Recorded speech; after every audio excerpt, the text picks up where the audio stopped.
I'm R.L. Stine. I write the Goosebumps books. All right, boils and ghouls. It's been a while since I did a review, and it's always just the most random things that'll give me that spark and desire to talk about something. We got another Goosebumps episode, another two-parter from Season 1, Episode 4 and 5, Welcome to Camp Nightmare, Part 1 and 2. Now, I had all the books. I've done several reviews on Goosebump episode, so I'll put the playlist at the end of this, but this was always a favorite episode of mine, and it has a great twist at the end, which I'm sure was done on like the Twilight Zone or some similar show like that, anthology show, but I can't place exactly where.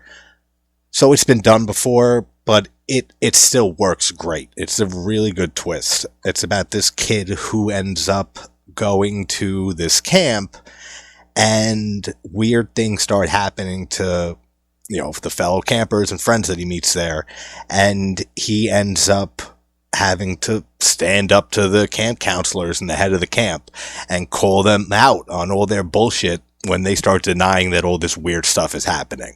So it's a two-parter. It's fun. So let's dive into Goosebumps. Welcome to Camp Nightmare, Part 1 and 2.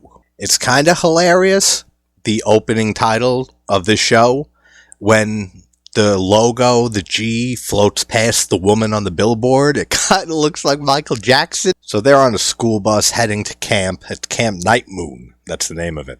And all I could think of anytime there's a group of people on a bus is from Fired Up from 2009, 2010. It's one of my favorite underrated comedies, and I was talking about it recently, a few weeks ago. If you haven't seen Fired Up, watch that movie, because it is so underrated. It is hysterical. But all I can think of is like, we are crashing. We are crashing. If you've seen the movie, you know what I'm talking about. And the kid who plays Billy, the main kid in this, who is that actor? Didn't he go on to do something else? He looks so familiar. It's not Ryder Strong from Cabin Fever that we just did a watch of. It's not him, but he has that look. He looks like Ryder Strong, but it's not. If it's not really important at all, but he looks very familiar. That's right. There's this thing called Sabre that lives in the forest, and he's like just some type of weird creature. It looks like a bear mixed with like a saber-toothed tiger almost. I guess that's where they got the name. But you don't really see him too much, and this is one of the few episodes, even though, he's not really real, as we find out at the end of the story. But most of these episodes of this show, the first commercial break, the cliffhanger, always ends up being some innocent shit, like a friend jump scare or something stupid. And this is one of the few times that they see Sabre, and then Uncle Al, who's fucking weird, the head of this camp. That's a whole other topic. He ends up firing some type of, it's not like an explosive, but it's some type of new technology, he says, that scares them away. So I don't know if there's multiple Sabres, or if there's only that one. They don't really explore it, nor is it too important to the story. But after the commercial break is when he shoots the new technology, and it scares Sabre away. So it's like one of the few episodes where it's not like a complete fake out stupid jump scare that turns out just being, something innocent. Billy ends up meeting Dawn, and the girls and the boys camps are separated, but they're close enough, I guess, if you really want to go get some. So they have a little romantic thing that kind of grows throughout this, if I remember correctly. Of course, you're at a camp, so you have the gay flute music as they're marching and stuff. So Uncle Al, he got 3 rules for all the boys at his camp. Rule number 1 is you can't leave your bunks after lights out, which is from 9 p.m. to 6 a.m., in case you were curious. 2 is that the girls' camp is out of bounds. It's forbidden. You're not allowed over there. There's no girls in this program. And Uncle Al's rule number 3, the most important one of all, is you have to write home to your family and loved ones every single day. And if you follow those rules, you're going to have the fucking greatest time of your life at this camp. So he set his ground rules. Oh, and there's a forbidden bunk that's called the forbidden bunk because it's forbidden. I didn't write the shit. It's the actual dialogue. but this is super nostalgic watching this right now. I don't remember the last time I saw these episodes. Like, watching it through a young person, like young me's point of view, there's still some suspenseful stuff here. And there's some pretty straight harmonica music. I mean, that sounds pretty good. But I remember Sabre was pretty effective when they do show him. And there's like a chase sequence a little later on. It's pretty tense when you're a young adult watching it. So this dumbass kid Mike gets bit by a snake. And let me say, like with all of these episodes, this whole show, it's not good. Like, the acting wise is not good throughout almost every episode of this series. And it's just your normal, 90s, 2000s kid acting for the most part. But Billy does do a good job. Whoever it is who looks like Ryder Strong, that isn't Ryder Strong, who plays Billy here, is the best performance in this whole two-parter. The guy who plays Larry, the dickhead camp counselor, his acting is woof. So Billy becomes camper of the night because good kid. He stands up for the dumbass, the little kid who got bit by the snake, and Larry, the douchebag counselor, who just says, "Oh, it's fine, you'll be fine, don't worry about it." And they're singing the camp song. He specifically calls it the camp song. And they're all around the campfire. But Billy's talking to Mike because he's in pain from the snake bite. And then Uncle Al comes over and says, "You were singing during the camp song. What's your excuse?" Which is why I never went to camp or could have or anything like that. Because if there was a rule that you can't talk during the camp song, I guarantee you I would have broken that shit the first night and every consecutive night until I was tossed out of there. And that's just the one rule. But Uncle Al realizes that Billy was just looking out for his friend, and that's what Camp Nightmoon's all about, and ends up naming him Camper of the Night, basically. So he's all chipper as they head to their cabins for lights out, which again is from 9 to 6. Yeah, like when the kids are walking back to their bunk, and then they hear Sabre's growl, and they start freaking out. And I don't know what I was remembering with Sabre. I mean, you only saw him briefly at the very beginning when he shot that new technology, whatever that is. And now I'm more interested in what that technology is than anything else in this story. But you didn't see him really then. This, when he chases after them, you get some nice little POV camera work.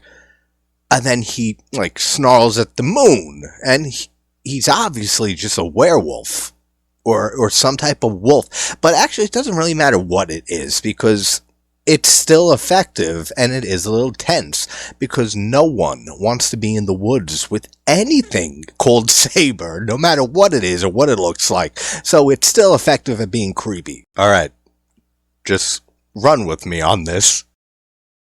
You know the trumpet song at camp, when it's at the break of dawn, the flag is raised, Now, is that person's only job? Is to play that every morning? And I'm sure they do other things. But if they lost their job here, would they be able to go to another camp and say, "No, I'm great. I played every morning at this camp," and easily get the job there too? Could they just go around to any camp that they want, and that's on their resume, and that's the specific job that, you know what, never mind. Then the pacing kind of slows down considerably we're still in part 1 here, by the way, but the last 10 minutes or so is just Billy going around trying to find Mike. That's the little dumbass who got bit by the snake. And he goes to Larry, and Larry's his usual prick self. And then he ends up going to Uncle Al. And then this other kid gets hurt when they're playing baseball. And then he disappears, and Mike disappears. And doesn't Uncle Al tell Billy that those campers never existed?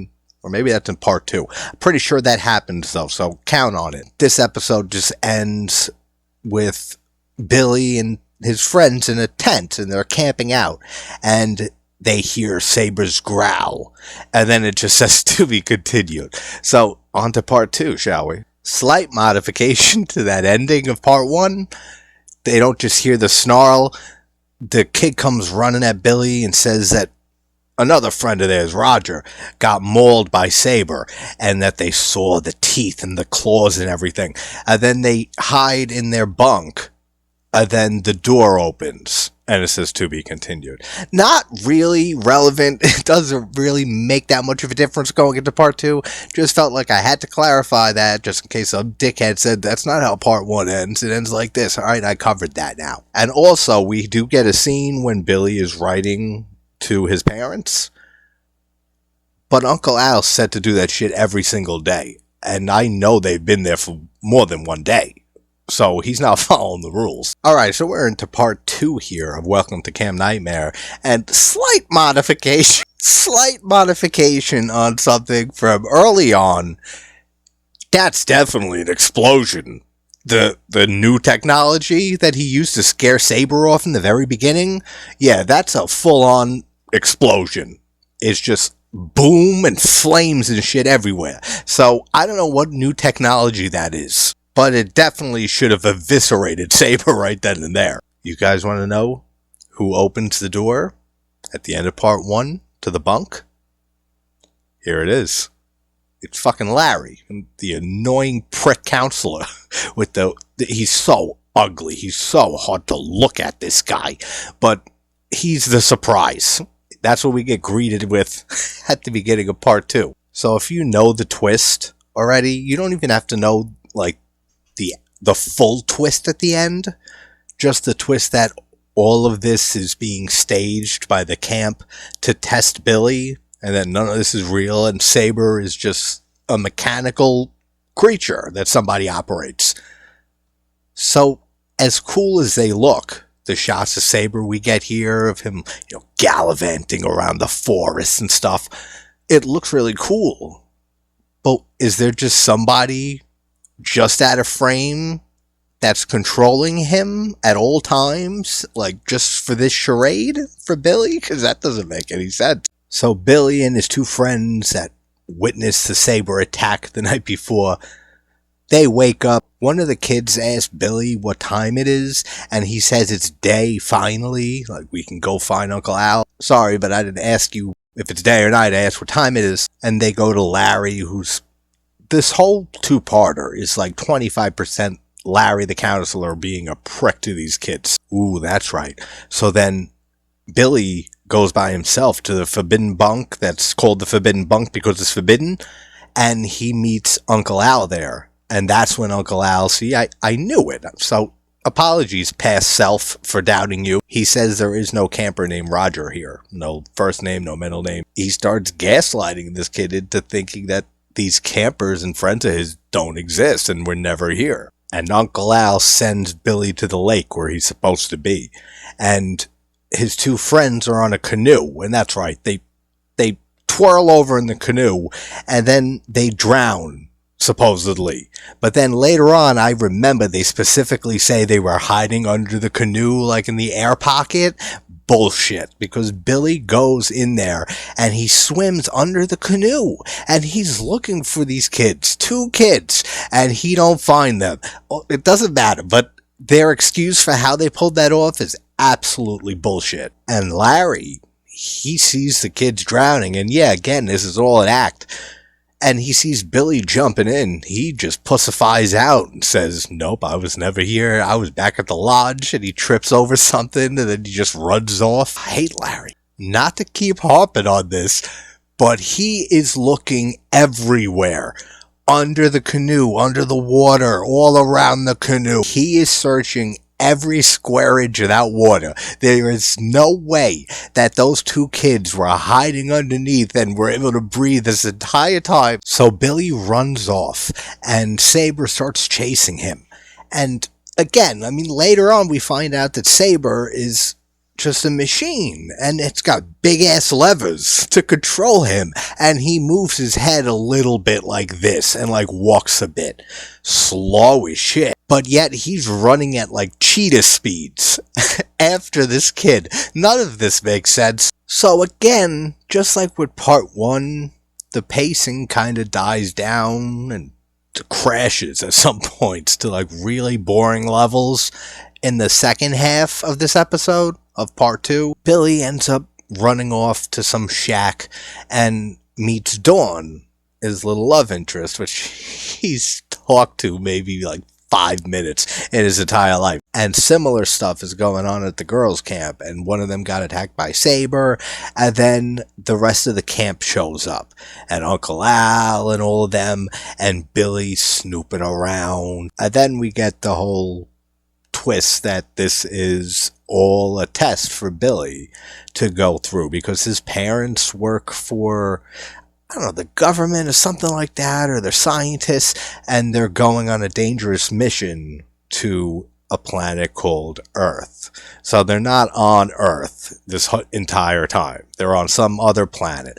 That's cool. That's a cool twist. Like I said, I'm sure it's been done before. It feels like a Twilight Zone, ending twist. I'm sure it might have been the ending to a Twilight Zone episode, and I just am blanking on what episode. If someone does know if it is an ending to that show, let me know. But overall, 2-parter, the pacing, is a little iffy for both parts, nearing the end of both of them, but the story's cool, the acting's whatever, and there's some memorable characters and stuff, and overall it's just very nostalgic. So that's Goosebumps. Welcome to Camp Nightmare Part 1 and 2. Alright guys, we have House of a Thousand Corpses, Rob Zombie's 2003 film that is still my favorite of his to this day.